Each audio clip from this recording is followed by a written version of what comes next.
Today, a great celebration of mathematics. Please keep up with the theory here and be able to do this for yourself. Here we have a circuit with a switch in it. I can put it up to A and start charging up this capacitor, or I can put it to B and allow the capacitor to discharge. That we have a seat of EMF here that we're going to charge it with. We have a resistor and a capacitor. Hence we refer to this as an RC circuit containing a resistance and a capacitance. This particular arrangement comes up often, but I cannot emphasize enough that the results we are going to get are specific to this circuit or circuits that can be reduced to this circuit with the resistance in series with the capacitance. There are other circuits that you will deal with which cannot be reduced to this, and the differential equations we're going to develop will not work, and you would have to develop your own differential equations to deal with those circuits. It turns out that usually when you deal with a circuit like this, the questions are more what happens immediately after the switch has closed, after zero time, and what happens a long time after the switch has been closed. And those turn out to be very easy to answer. But to get results for what is going to be going on at intermediate times between 0 and infinity is rather intense mathematics, but mathematics that I hope you will embrace and celebrate and triumph over. Okay, so what we're going to do is to throw the switch to A at time 0. There is no current flowing through the resistor before it's thrown to A, and there is no charge on the capacitor. And we throw it over, and then what we need to do is a Kirchhoff loop about this circuit. And we'll go through the seat of EMF in this direction, so we have positive, the EMF. And then we will go through this, and clearly, the instant this is closed, current is going to be flowing. At the instant it's closed, there'll be no charge on the capacitor, so it will not have any voltage drop. But if you Kirchhoff around the loop, it has to be that the voltage gained here is dropped someplace else, and the only possibility is across the resistor, so it is instantly the case that there is a current flowing in this resistor as determined by this seat of EMF, and it results in a voltage drop there which will be equal to that current times that resistance. And then as you continue around the loop, the voltage drop here is going to be, remember, Q, CV, is going to be equal to the charge on these plates of the capacitor divided by the capacitance of the capacitor. This will be the positive plate because it's connected with that positive plate there. So this will be the plate that ends up short of electrons, and this will be the plate that, because it's connected to the low potential side, is going to be the plate that builds up electrons. So as you go from high to low potential, that would be a voltage drop there. That would be a minus the voltage across the capacitor. Alright, so we have done a Kirchhoff loop around this circuit. Very useful, powerful tool, the place to start. And then we recognize that this is a differential equation with I being equal to dq dt. So we need a solution to that differential equation. It is a first degree differential equation. That one way to do it is what we call separation of parts. I believe that's what we call it. I'll try to get the dq on one side and the dt on the other. Well, notice what I've done. I subtracted No, I didn't. I subtracted this to move it over there. But I have epsilon minus q over c, and then I moved all of this over to the other side and multiplied through by dt and divided through by r. So we got all of that stuff together, and over on the other side we'd have the dq. But the dq and the q, I can't have those on separate sides when I get ready to integrate. So then I take that factor here, and I'll divide both sides by it. So I get the dq divided by the function of q, and over here just dt over r. And then what I'm going to do is to let, come on now, I'm going to let u equal this quantity here. So I have, and then du would be equal to this. And so I need to take this dq and I need to multiply it by negative c on the outside, so I can have a negative 1 over c on the inside, and that would be du, and then in the denominator I have u. And over here I take the integral of this, which is much similar to do. And this, of course, is the natural logarithm of u, and come on now. So I end up with negative c, the natural logarithm, and there is u. It's equal to this, and then I have a constant, and I can't use a c for constant because I'm using that for capacitance. Then you would take this expression, and let us first recognize the initial conditions, that at time 0, when I'd first thrown the switch here to A, the charge, the Q, was 0 on the capacitor. And so if I put a 0 in for T and a 0 in for Q, we find up that that constant of integration is going to be equal to minus c, the natural logarithm of the EMF. All right.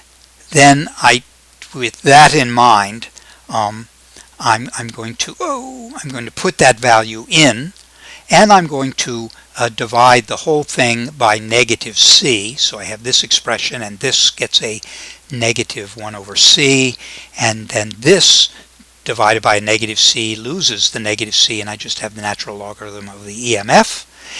Now I can raise both sides of this as powers of the natural logarithmic root, and this becomes just e minus q over c, and this becomes this here, e raised to that power, is just the EMF, and this you get e raised to that power.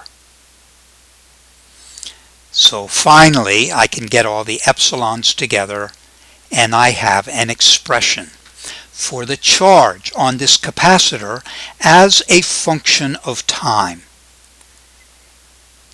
And this may indeed look horrid to you. Not only that, but it only works for circuits that are equivalent to this circuit. Any other circuit it wouldn't even work. But it comes up often enough that it's worth your memorizing it. And the mnemonic makes it all so worthwhile. This is all full of consonant and vowels. That's Q, C, E, L, E, T, R, I, C. Q-selectric. Wagga, wagga, wagga. Q-selectric. You probably don't know that dance, but at any rate, that's a wonderful mnemonic. Q-selectric. Ah, who could forget that? Just get the negatives in where they have to be. Okay. If you don't like this approach to solving differential equation, we go with standard forms. I can look at this differential equation here, and I could say, oh, well, wait a minute. No, this differential equation here, I could say, oh, I know. Usually first degree differential equations are 1 minus e raised to some power, and I'll put in these unknown constants A and B there. You may not believe this, but I really do. And then if that's the general form, then I differentiate both sides of that with respect to time. So the derivative of q with respect to time would be the derivative of this with respect to time, but a times 1 is a constant, so you don't get anything out of that. You end up with ab, the negative here and the negative there kind of take care of each other, and that b comes down, so you have ab e to the minus tb. Then I go back to this differential equation, and where I have dq dt, I put in this expression, and where I have q, I put in this expression. And then you look at that and you say, whoa, here are the two e terms. They must add up to 0, because this whole thing adds up to 0. And here are the two terms that don't have e in them. They must add up to 0. So it follows that a must be equal to EMF times c, because if you put that in there, then that minus that would get you a 0, and that b must equal to 1 over RC, because if you put in that for b there, you have a over RC, and a over RC times r, so that's going to be a over c times e to the blah, and this is a over c times e to the blah. Here's this one's negative, that one's positive. It's a 0! And so if you then go back here and put this in for A, boom, there it is. And you put this in for B, yowza, you get the same expression. So I sometimes feel safer doing that than working through all of this. Either way, I do expect you to be able to solve differential equations. It's crazy. I expect it. Again, I emphasize that Q-selectric, cute though it may be, only works for things equivalent to that circuit. Let's play around a little bit. Here are a couple of circuits, and the question is, would Q-selectric work? Would it work for that circuit? And I'll let you decide if this circuit could be made equivalent to that circuit. Would it work for this circuit? Again, could you make this circuit be equivalent to that? And I kind of spoil the whole thing by saying that if you were to do the differential equations on this circuit here, that what you would have would be, as we put the paddle over to location A, we would have the EMF minus this resistance R times a current 1 minus the same resistance R times a current I2, and then that completes the loop, so that adds up to 0. Or you could go around a loop that went through R and then C, so you'd have this equation. And finally, you have a junction rule that current I, which I'm going to call dq1 dt, that was I1, and this would be I2, which would be q2 over t, and this current here, notice even though that has a hole in it, there's a current that flows, that electrons are leaving that pole and electrons are going on to this plate, and so there is an effective current going on here, which I would call Q, and there you would have three different equations. We would have to solve them, and that would yield you a differential equation, which you would have to solve if you wanted to know what the charge was here at any particular time. Hope that that doesn't happen. Hope that when they give you a circuit like this, all they ask is questions about the current flowing here at time 0 and the current flowing here at time infinity. Those would be easy questions to answer, as you will see when the time comes.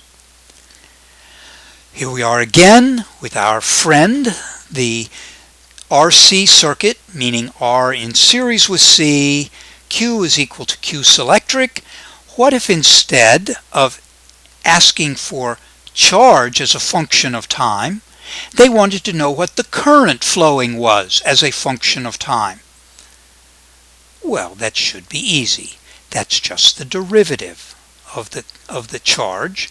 dq dt would be the current, so you take the derivative of this with respect to time, and I hope you can see that you would get that this would be a constant with respect to time, but e times this part here would be a function of time, and it would come out to be this when you took that derivative.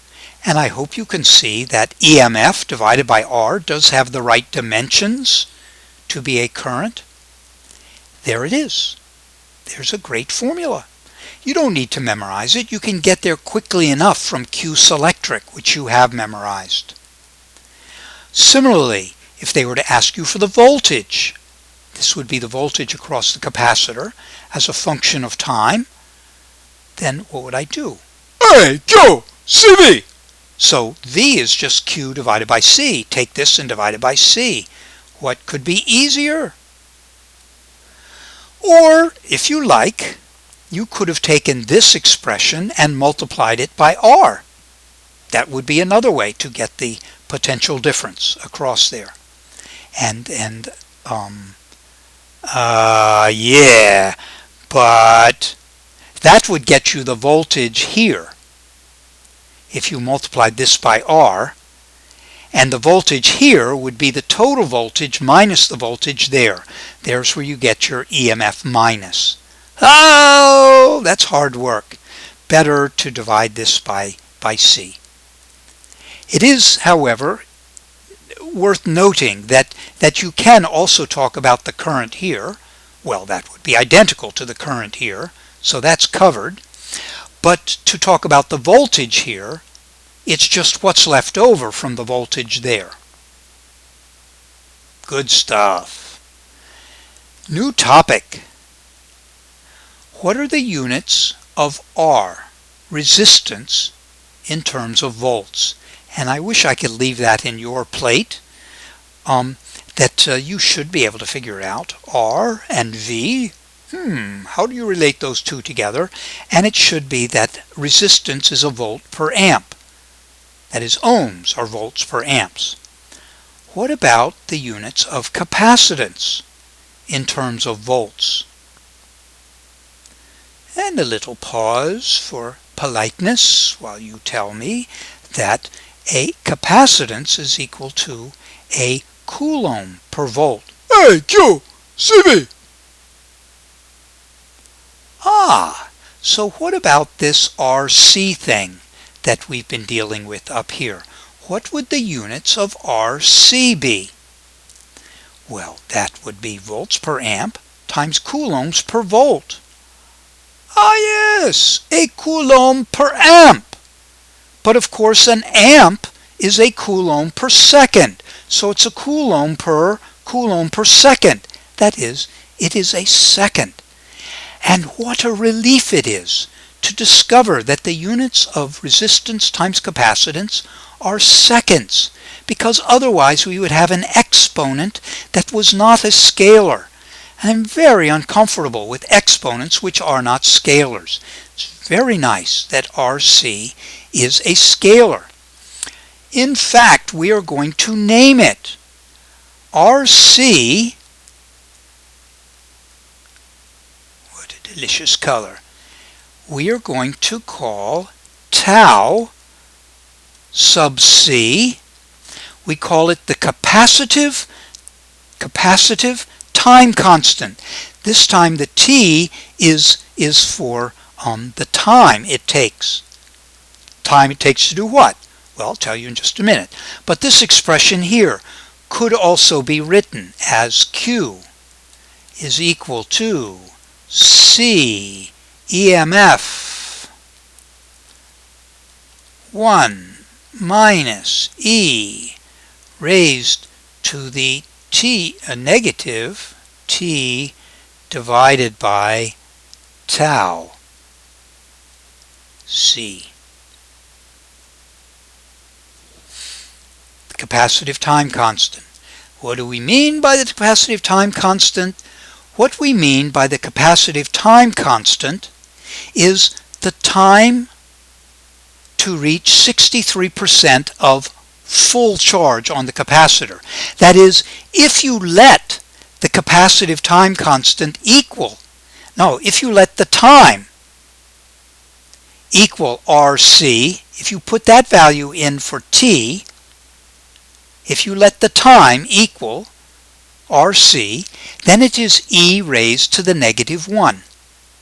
And e raised to the negative 1 is 1 over 2 point whatever e is, 2.37, something like that, which is like 0.37. 1 over 2.73 or 373 or whatever is equal to 0.37, and 1 minus 0.37 is 0.63. So 1 minus 0.37 gets you that 0.63. That is, when this is fully charged, the EMF across here will be equal, the voltage across there will be equal to the EMF, and that times the capacitance, determined by the geometry of the capacitor, would be equal to the charge on the capacitor. So you get 63% of that full charge in a unit of time that is 1 capacitive time constant. The other thing we can do is throw this switch to B, in which case we will no longer be charging up the capacitor, we will be discharging it. That these two plates of the capacitor will be connected to one another, and so the capacitor will begin discharging. But at time 0, we need to be aware that the current, when we throw that switch to B, the current was going in this direction. And so at time 0, the current will be going that way. This side of the capacitor will be positive, that side will be negative. And so if we do a Kirchhoff loop around this, let's go across this in the direction of increasing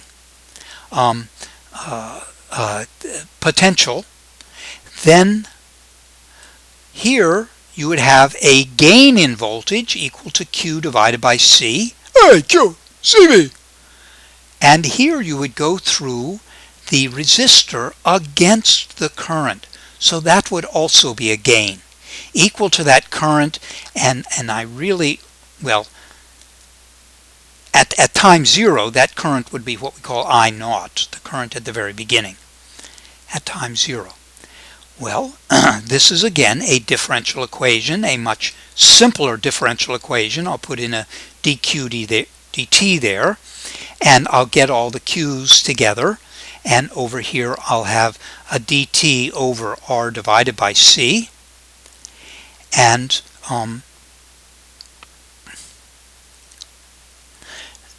if you integrate both sides, this is much easier to integrate. I don't have to do any substitution. We get the natural logarithm of Q here, and over here I get a negative t over that RC plus a constant of integration. And we recognize that at time 0, Q would be equal to the charge that was there at time 0. So if we put a 0 in for t, then K would be equal to the natural logarithm of the charge at time 0. Bingo.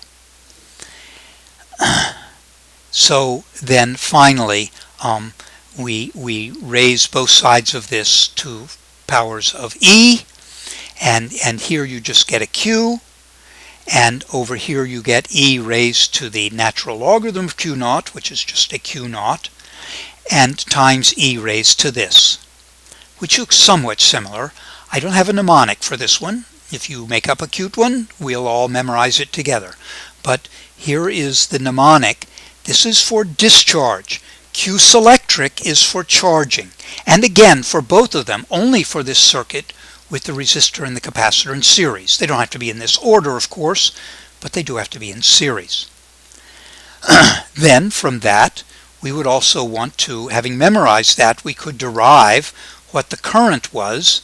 This is the current during discharge, and I would take this and take the derivative of both sides with respect to time, and I do get this result. But this Q naught over RC